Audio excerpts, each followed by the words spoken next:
This is why it's such a lovely philosophic issue. I thought I must address it. So I told the youngster, I'm going to take it on when we do this live session. So let me touch on it. First of all, do not think desires are villainous, because we think desires are bad, avoid them. What's the reason? What's the foundation to desires? Let's touch on it. The four aims of Hindu life are very clear. They're called dharma, artha, kama, moksha. These are four aims that the Hindus must subscribe to. For dharma means making sense of the human condition. Artha means making sure you create wealth, otherwise you are a burden on society rather than a help to society. Simple teaching. The third one is a tricky one. It says kama. It says fulfilling legitimate desires. Yes. No, we're teaching you. He said, no, you mustn't have desires for religious people. No, we know. The very force that is driving the creation, in a way, manifests in the human frame as desires, whether it's desire for the other gender or whatever. It manifests itself as desire. They're unavoidable. So desires are inbuilt. So don't say, snuff them out, bottle them up. You become a psychotic case. So what do? Let the desires flow in a very controlled and harnessed manner. That is all we are teaching. The desires are unavoidable. But the issue remains, why desires? Why do they arise in the first place? Why don't we just live happily ever after without having desires?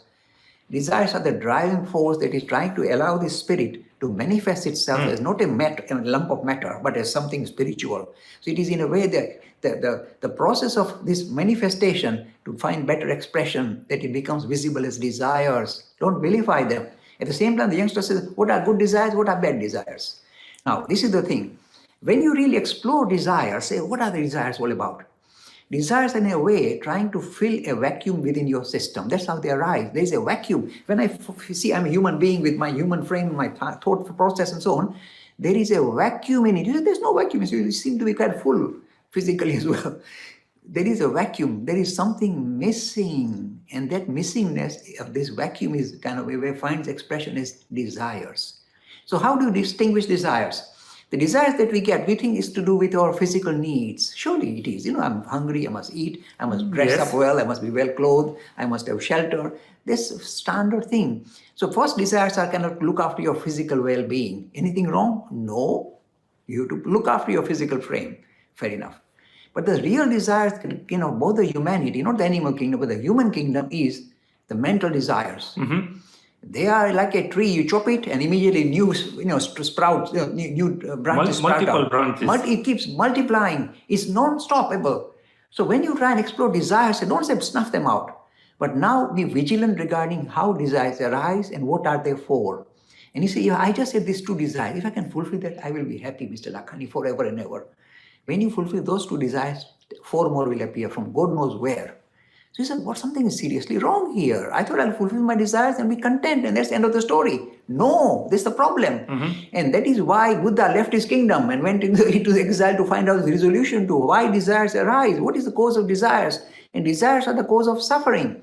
So the very thing that is allowing itself to manifest as the spirit, as desires, in a way become the cancerous thing that makes us feel really unhappy about our state of affairs. So when you try and fulfill your mental desires, we soon find they are never ending. And that maturity is required. Even if you fulfill desires, yes, fulfill desires, but be watchful. By fulfilling these mental desires, I must have this and this, and I must fulfill this and that role. Are you satisfied? And the answer will be no. And that maturity is the only thing you need to kind of develop as you fulfill your desires. For example, I'll give you an example, silly one. I love chocolate cakes. I take one, I say, I love chocolate cake. I take a bite, it's so nice. When I take a second bite, the niceness is a bit less. Third bite is hardly there, it's flat. I'm just kind of doing mechanical process. The fourth one becomes, it's too much, I get feeling too sugary, I don't want it anymore. So when you are watchful about your desires, including mental desires, I want to fulfill this desire that way. When you are watchful, it makes you vigilant and say that something is still seriously missing, which I cannot fill that gap by fulfilling my mental desires. That is a maturity that is required. So desires are good. But be watchful, harness them and watch them, see how they develop, and soon you'll find that you are coming to no resolution to a human condition. They keep multiplying. And there begins the real journey. The thing that you're trying to, the vacuum that you are feeling was not at the physical level, not the mental level, not the intellectual level, being so clever. The vacuum you are feeling is that you lost track of your true nature. And that is what desires are trying to, in a way, fill that blank hole.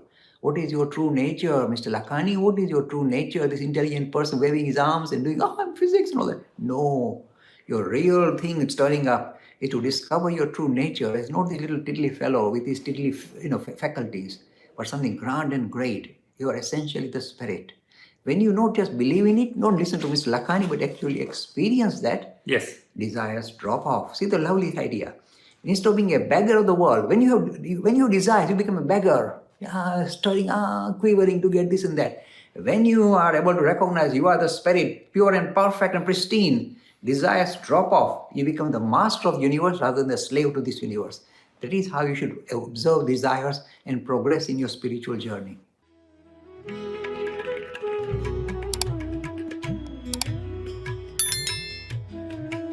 Free e-learning course in Hinduism. To register, please visit www.hindu-academy.com. Talks on Hinduism. Sponsored by People Care. Encouraging caring for the elderly in their own homes. For more information, please visit peoplecare.com.